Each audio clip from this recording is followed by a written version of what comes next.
Alors, je viens de remettre ma vidéo pour le public. Nous sommes le 17 novembre. J'ai fait une petite erreur aussi au préalable parce que j'ai fait 3 vidéos au sujet de Zelensky, de nos présidents, enfin du président Macron et de Zelensky. Et pour moi, c'est fatalement historique et c'est une vraie mise en œuvre. Et en fait, nous ne sommes pas au numéro 9 aujourd'hui, c'est le numéro 1. Et moi, je croyais, waouh, en fait, on n'a que des 9. Le 1, c'est très bien, puisque c'est vraiment le départ. Donc, c'est un départ imminent et c'est parfait, c'est particulier. Alors, ce que je voulais surtout dire, là, donc en regardant à nouveau ma chaîne, j'ai très peu d'abonnés, c'était pas vraiment l'objectif, c'était aussi de pouvoir avoir la possibilité de garder un peu des traces et puis d'exprimer. Donc merci YouTube, merci pour, euh, pour ce petit génie-là. Et YouTube, je connais, c'était en 2005, je crois, peut-être un petit peu avant, je ne me souviens plus exactement. Mais YouTube est le pionnier hein, en fait de mise en ligne et de posts vidéo, à mon souvenir en tous les cas, c'est clair. Voilà. Et donc j'étais une des premières consommatrices en tous les cas de YouTube. Ce que je voulais dire, et c'est pour ça, c'est parce que je viens de voir quand même que j'ai eu quelques petits messages, des dialogues, et je n'ai répondu à personne apparemment. Donc je remercie Johan, je remercie Chatounet, je remercie des personnes, Cédric aussi, je ne sais pas qui c'est, apparemment on se connaît mais je ne vois pas qui c'est, Imanano. Euh, alors, il y a Cyril aussi, il y a Siam, euh, il y a Christine, il y a plein de monde quand même, hein. Il y a Johan. Enfin, je vous remercie tous, je remercie tout ce monde. Il y a Sabrina, Claudette. Bon, après, tous les noms n'y sont pas, hein. On a des double X, du Tchatchad, je ne sais pas qui, Delphine, qui me dit quelque chose, mais je ne vois pas qui c'est exactement. Théodora, euh, Pierre-Jean, etc. Je remercie tout ce monde qui, en fait, c'est évident, parce que j'ai demandé à ce qu'on prie pour moi.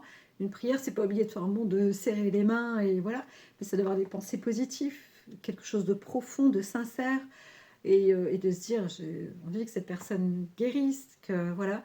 Et je suis sûre qu'il y a eu un petit peu cette bénédiction. Voilà, donc je remercie tout le monde de m'avoir soutenu. Euh, je pense que je guéris de cette maladie, je suis assez sûre. Donc non loin s'en reste, mais franchement, c'est possible de guérir de ça. Moi, ce que je souhaite, c'est que vraiment il y ait pour tout le monde une meilleure analyse, des meilleures analyses médicales au niveau du sang, etc.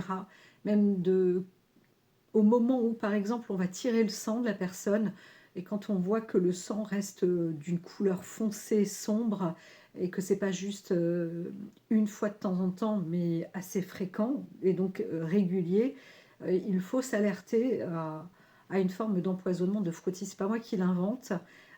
Souvent, c'est comme ça qu'on détecte quand il y a une sorte de parasite ou euh, le sang qui est malade en fait, hein, voilà. Donc il n'y a pas besoin de naître de Saint-Cyr, de venir d'endroits, d'avoir fait de hautes études pour savoir cela en réalité. Et donc ces petits détails-là, la médecine ou la biologie n'en tient plus compte et n'en tient pas compte. Et je pense que ça mettrait beaucoup moins de gens sur le carreau.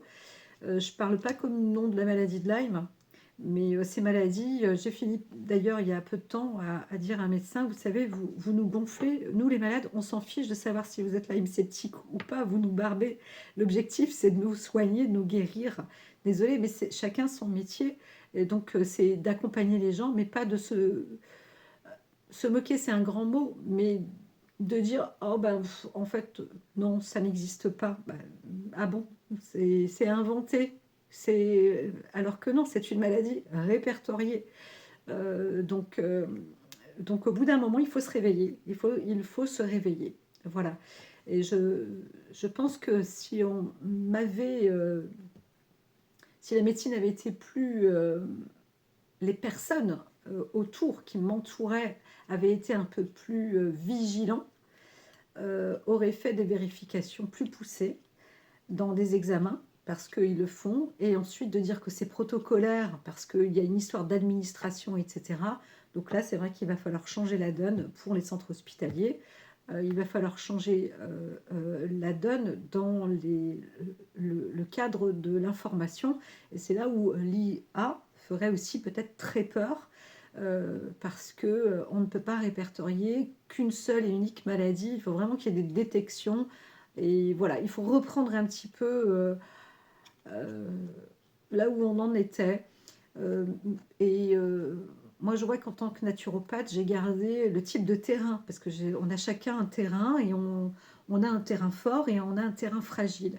Et le terrain fragile, il s'accentue aussi quand on a une maladie, notamment quand la maladie est chronique. Et donc, il y a des risques de rajouter peut-être, en tous les cas, une faiblesse au terrain. Moi, mon terrain, c'est ligaments, tendons, musculo. Et du coup, je ne suis pas une cérébrale dans le nerveux cérébral, parce que je suis plus en naturopathie, je suis plus même une bilieuse sanguine. C'est un peu entre deux.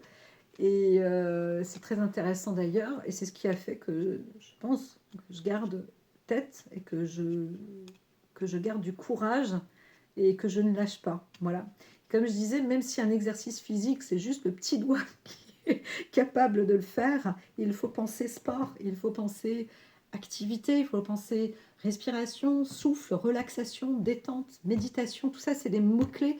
Et pour n'importe quel malade qui souffre, c'est de sentir son corps, ne pas avoir peur à ce que exprime le corps et d'être là pour lui dire ensemble, on va y arriver. Ensemble, on s'en sort. Et ça, c'est très important. Gardez confiance en vous, parce qu'un médecin en face de vous, il peut être aussi bête et stupide que vous, entre guillemets. Il a le droit de ne pas savoir aussi. On a le droit de donner cette... je ne parle pas des spécialistes, je parle du médecin généraliste. Mais il est là pour vous accompagner, vous aider.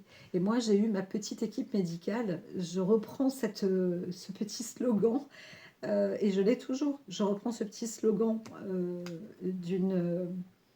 d'une personne qui a écrit aussi sur la maladie de Lyme, hein, qui est atteinte de la maladie et qui, elle, parcourt aussi sur les pistes de métaux lourds. Bon, moi, je sais que j'ai eu aussi un passage un peu hors du commun, mais l'un n'empêche pas l'autre. Et donc, l'un, je veux dire, quelque part, je me suis retrouvée avec un empoisonnement supplémentaire qui a été détecté vraiment très longtemps après. Donc, c'était un coup de bol même de trouver encore ça un peu dans le sang, j'aurais tendance à dire. Et un peu parce que bah, c'était un niveau déjà suffisamment élevé pour qu'on le voit. Mais je dirais un peu parce que depuis le temps, mon corps éliminait. Donc les crises ERX, le Jarry-Herxheimer, qu'on pourrait définir comme ça, parce que ça ressemble vraiment, je dirais presque à la virgule près, sur l'interprétation du Jarry-Herxheimer, et, et en plus du syndrome de Banvart. Enfin, il y a vraiment quand même une forme de... C'était assez particulier. Euh, je pense que le foie stocke. Il stocke les métaux lourds. Il n'y a pas que le foie, bien évidemment. Ça peut passer dans le pancréas, dans la moelle, dans l'os, dans le squelette. Le squelette, paraît-il qu'il lui faut à peu près 7 années pour se recycler. Donc, dedans, dans le squelette, il y a cette moelle.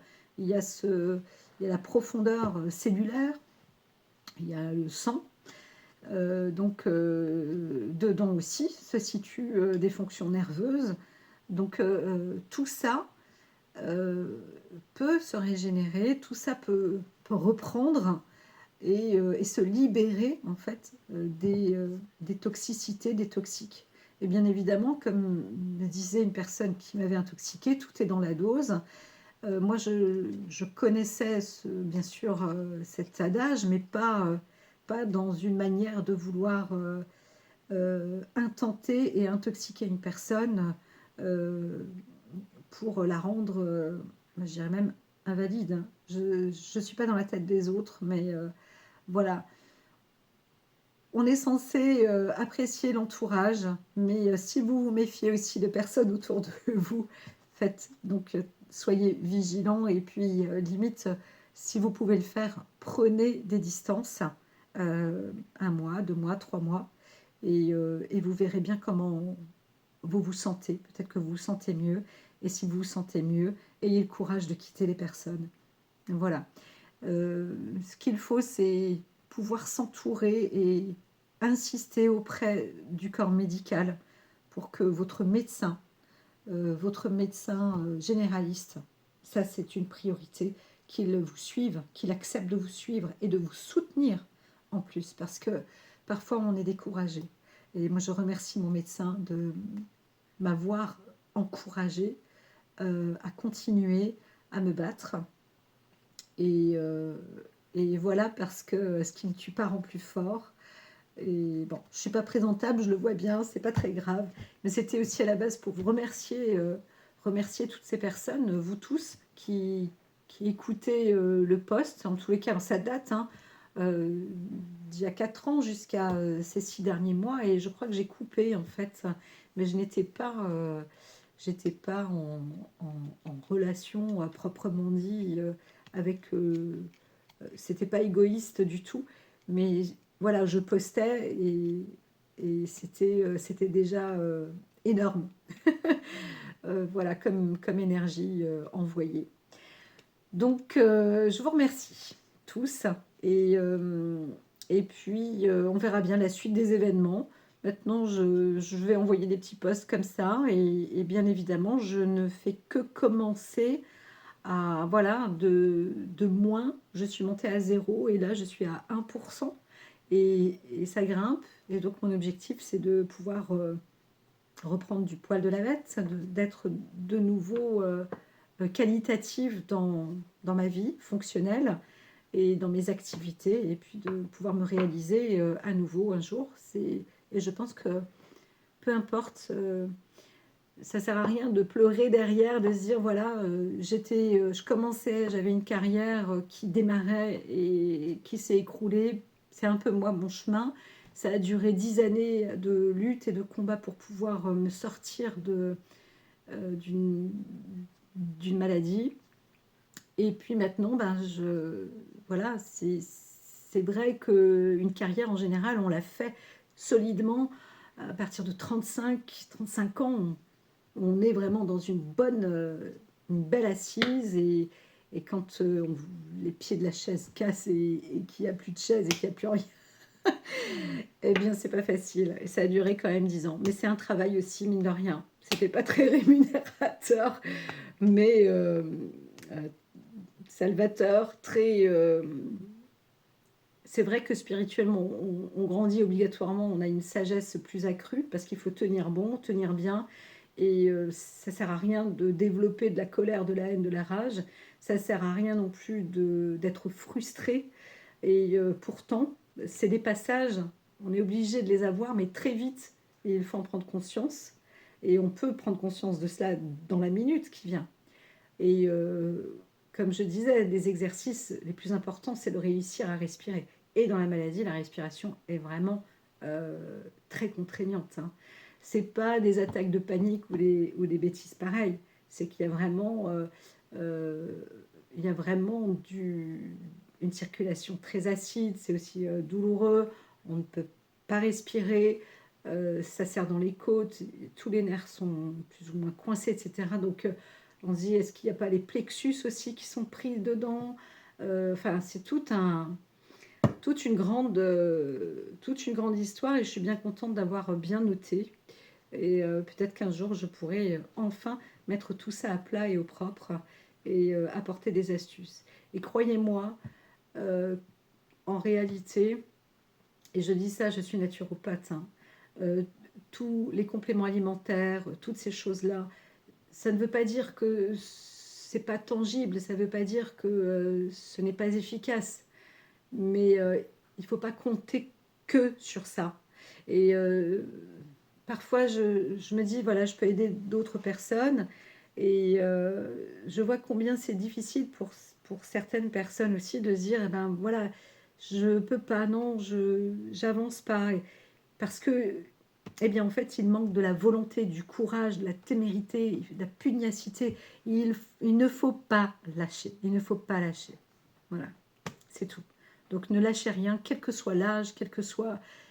C'est une... Mais cette maladie autour, il, il faut vous montrer autour des autres et leur dire qu'elle existe, cette maladie. Et c'est pas une honte de l'avoir. Voilà.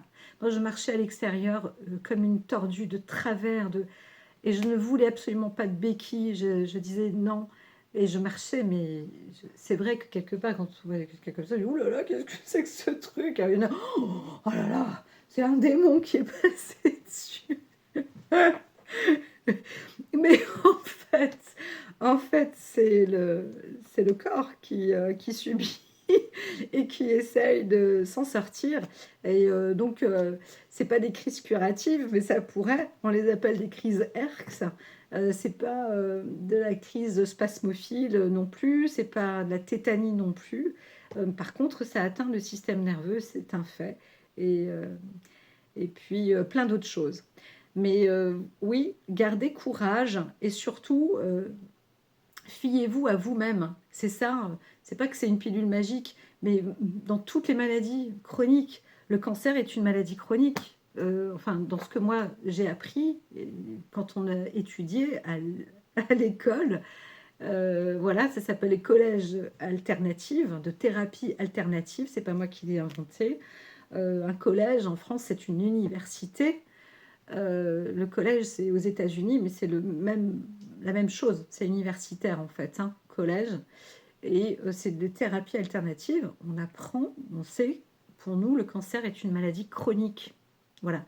Et donc, moi, je pense qu'un jour, l'IA, les intelligences artificielles utilisées avec des outils de précision, vont détecter, et ça existe déjà, c'est déjà en cours, vont détecter les pré-cancers, en fait. Donc ça commence déjà, mais bien avant que ce soit un pré-cancer. C'est-à-dire qu'on a des terrains, et le terrain d'une personne, voilà. La chronicité, euh, elle peut arriver à n'importe qui. C'est comme un accident de la route, ça peut arriver à n'importe qui. On aura beau dire, ah, j'ai pas été vigilant, c'est ta faute, etc. On passe par tout ça d'ailleurs, même par le karma, par voilà. D'ailleurs, c'est très beau, mais il ne faut pas se faire plus de tort et ni de travers. Bien évidemment, il est préférable même d'accepter et, et surtout d'avancer. Voilà. Je ne sais pas trop quel conseil donner jusqu'à présent, enfin là maintenant, mais aujourd'hui c'est un grand jour. Hein. C'est un grand jour et moi je dis bravo, bravo à l'Ukraine, bravo au président Macron. C'est des décisions. On n'a pas le choix de toute manière parce que si l'un se fait bouffer, l'autre aussi. Donc l'objectif c'est qu'on ne se fasse pas manger. Et moi je suis assez optimiste par rapport à ce qui va se passer. Voilà. Donc superbe. Tant qu'il y a de la vie, il y a de la joie, il y a de l'effort et du réconfort. À très vite.